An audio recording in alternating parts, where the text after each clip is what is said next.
Number 37. Abu Muhammad al-Madani. The man of God is quenched without water. The man of God is full without roast meat. The man of God is all confused, distraught. The man of God needs neither food nor sleep. The man of God, he is a boundless sea. The man of God rains pearls without a cloud. The man of God knows not of wrong but right. Rumi. The blessings of Shaykh Abu Muhammad al-Madani reached everyone in his time.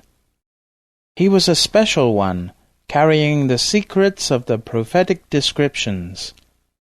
He sat on the throne of guidance, spreading external and internal knowledge, especially from the divine presence. He was a master of this order. He was distinguished among the knowers. He was a supporter of the weak. He had great miraculous power that was visible everywhere he went. He was born in Kikunu, a district of Ghanib, in the state of Timur Hansuro, Dagestan, in the year 1251 Hijra, 1835 current era. He emigrated 55 years later with his family from Dagestan to Turkey, finally settling in the village of Rashadia between Bursa and Istanbul. He was a true inheritor of the physical appearance of the Prophet. He was very handsome. He resembled the Prophet according to the description of the Prophet in his biographies.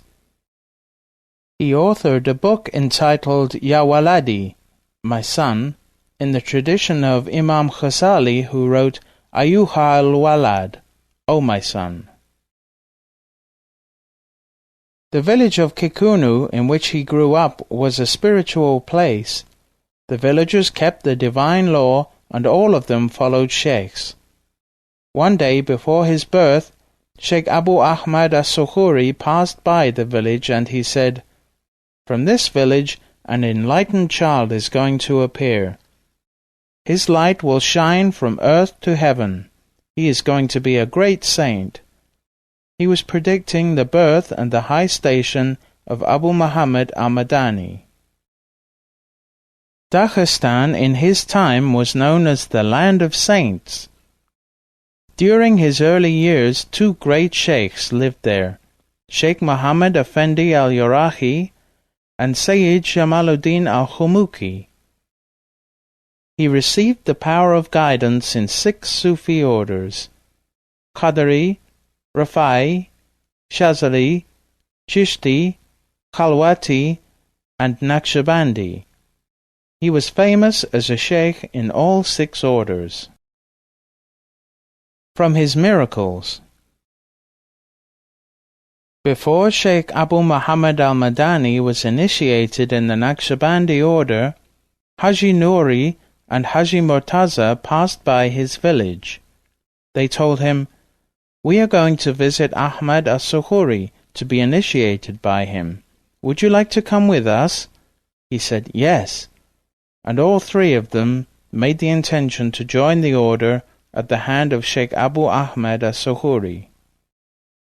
Sheikh Abu Ahmad as-Sukhuri gave them advice, and then he called Abu Muhammad al-Madani, initiated him in the Naqshbandi order, and planted the dhikr on his tongue. He did not give anything to Haji Murtaza and Haji Noori. He told him, "I gave the secret to Abu Muhammad al-Madani. There is no need to take the secret from me. Take it from him. Anyone who wishes to follow my way may take it through Abu Muhammad al-Madani." They complained in their hearts, "Why did Abu Ahmad as-Sukhuri put Abu Muhammad al-Madani as an intermediary between us?" A drought came to their village. The people of the village asked them to pass by the village of Abu Muhammad al-Madani to ask him to pray to God for rain. On their way to see him, they said to each other, "We will know now if he is truly a saint, and why Abu Ahmad as-Sukhuri put him ahead of us." On their way they passed a house and saw a beautiful woman inside. They were so attracted to the woman's beauty that they stood looking at her for a long time. Finally they arrived at Abu Muhammad's house, and they knocked at the door. He said from inside the house, "Who is at the door?" They were speaking with each other in low voices, saying, "How could he be a sheikh when he does not know who is at his door?" They knocked again, but there was no answer. Then from behind the door came his voice, "Haji Murtaza and Haji Nuri, it is easy for someone to become a sheikh and a guide without knowing who is behind the door, but it is very difficult for someone to become a sheikh and a guide who is following his desires in a way that is not acceptable, looking at naked women." He said to them, "I cannot allow you inside my house." In their hurry to leave, they forgot to tell him that they had come to ask him to pray for rain. After 5 minutes he came running behind them and told them, "As for what you came for, as soon as you reach your village it will be raining." As soon as they reached the village, the clouds gathered and it began to pour down rain. His jihad.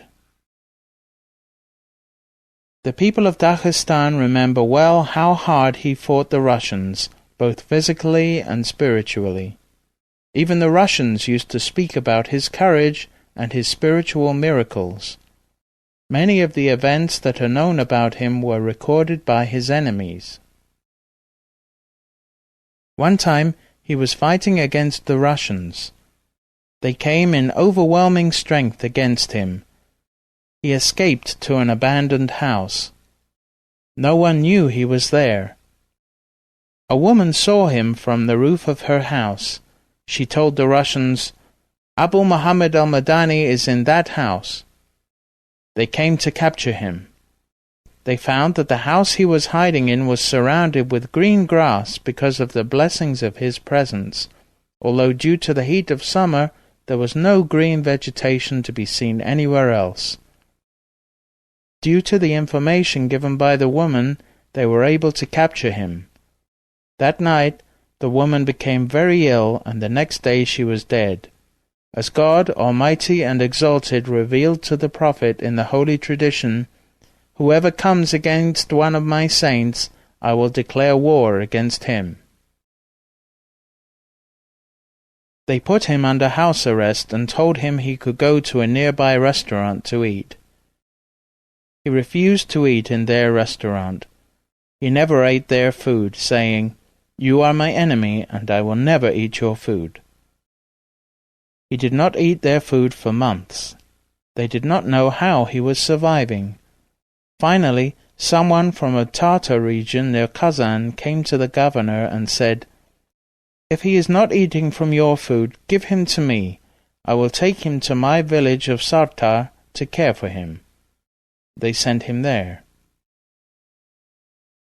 There was a boy from Kikunu studying in Bukhara who was engaged to a girl from Sartar. He was studying the divine law. He had been gone for many years and had not returned. In the meantime, the girl had decided to marry someone else. News of that reached Bukhara, where the boy heard it. He was very upset. That night, before he fell asleep, he heard a voice saying, "Come back to Sartar, come back to Sartar." He heard that voice the next night and the following day. He decided to go back. He had a very long journey, nearly to Moscow, to reach Sartar. He walked and walked until he finally reached the village. He found the people all gathered in one place carrying food. They told him, "A great sheikh has come to Sartar from Kikunu, and he is healing people and feeding the poor. We were so attracted to his spiritual powers that we have become his followers. Come with us and see him." He went with them. The people of the village said to the Shaykh, who was Abu Muhammad al-Madani, "You might be taken away by the Russians. Please leave someone here who will be authorized to guide us on the way." When that boy arrived at the house of the Shaykh told him in the same voice that he had heard in Bukhara, "O my son, you heard our message. You heard our voice. Come, you are going to be my deputy, and you are going to teach these people what they need of spirituality and of the obligations of religion, and you are going to marry your fiancée." The boy was very happy. He took initiation from the Shaykh in the Naqshabandi order and the other 5 Sufi orders. Shaykh Abu Muhammad al-Madani then married him to his fiancée. This was a miraculous gift for the people of Sartar from Abu Muhammad al-Madani. It was also a sign that his days in Sartar were ending. The next day, the Russians came and took him to Siberia. He was locked inside a high-security prison. Though they locked him in his room, they would often find him in the yard, praying, sitting, or reading. The guards were surprised and took him back. Then, after a few hours, they would find him outside again, so they chained him to the wall. Still they found him outside the room, walking with someone. Later he would tell people, "I was walking with Khidr." They again chained him up, and again they found him outside his cell.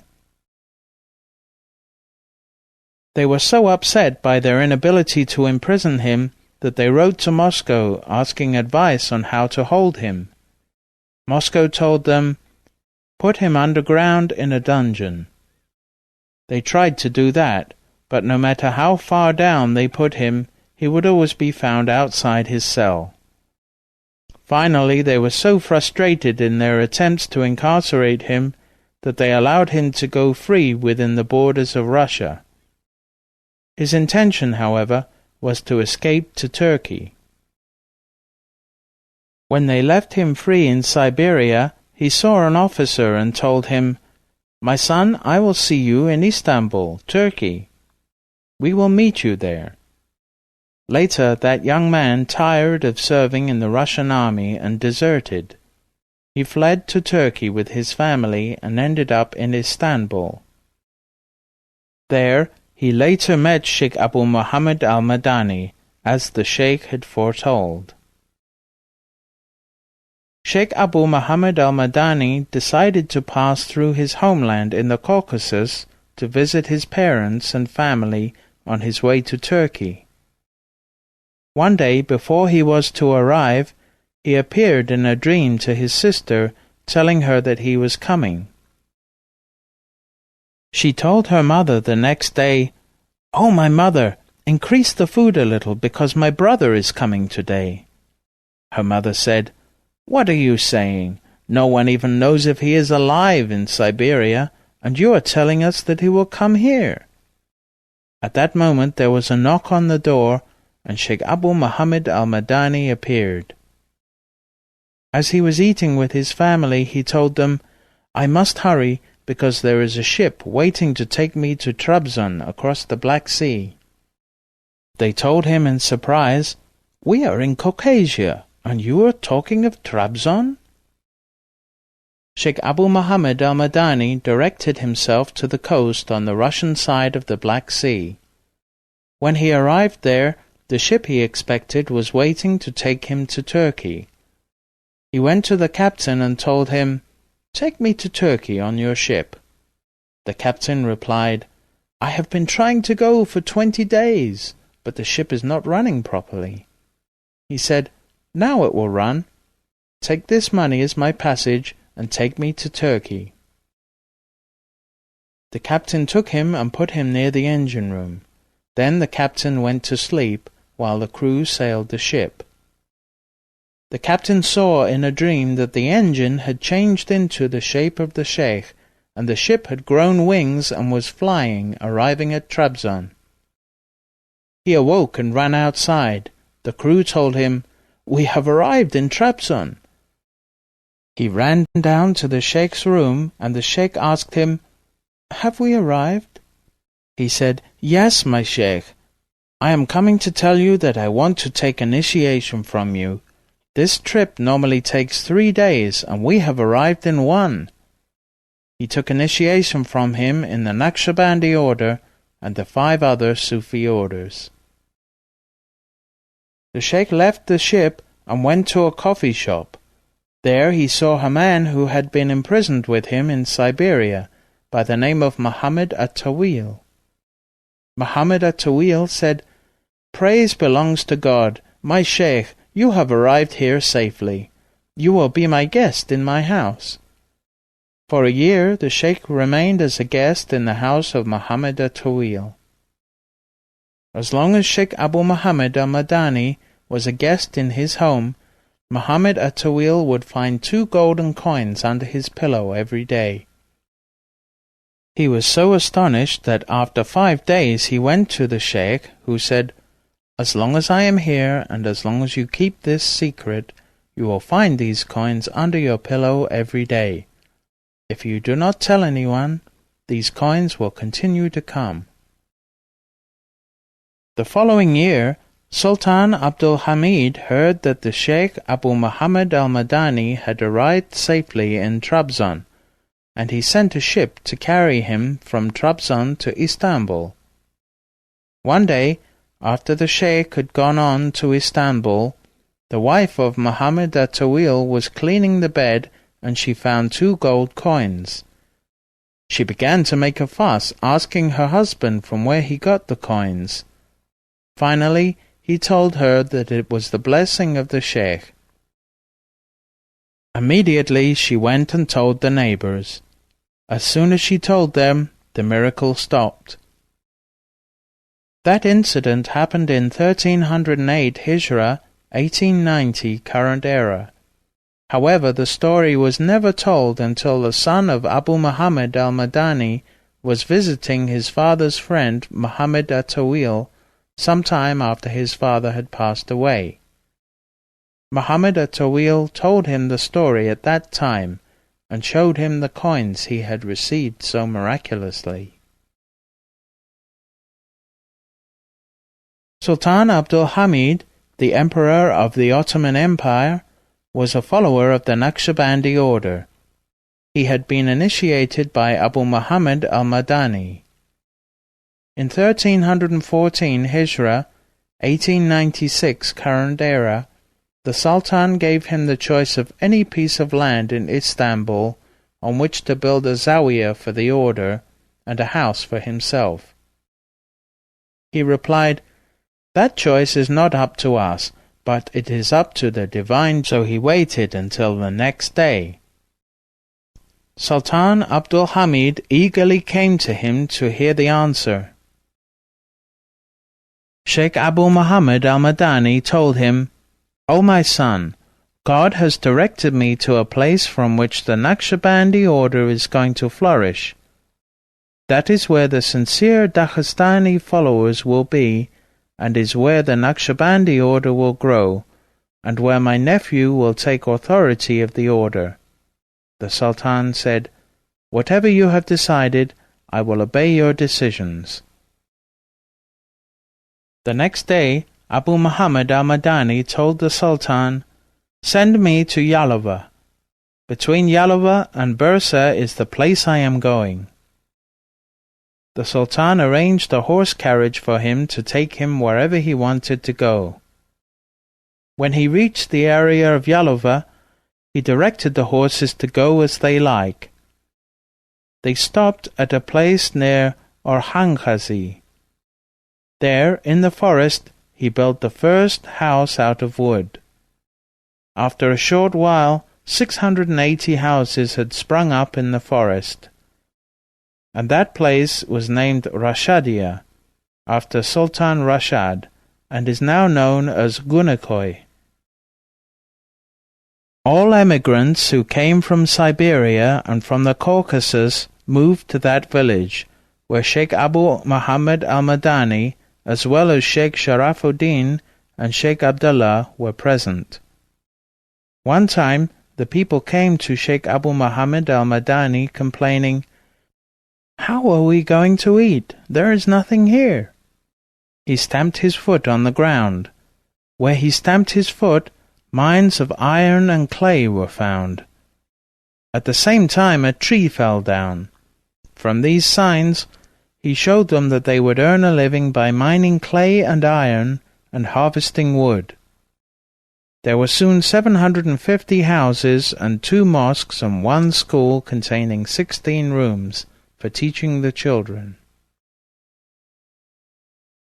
Years later, during the Balkan War, the Greeks and Serbians who were fighting the Turks came to this village. Many homes were destroyed and many villagers fled. There remained 220 homes after that attack. Nothing happened to the mosque, however, and all the prayers continued to be held. No evil or corruption could be found in that village. No drinking, no gambling, no wrongdoing occurred.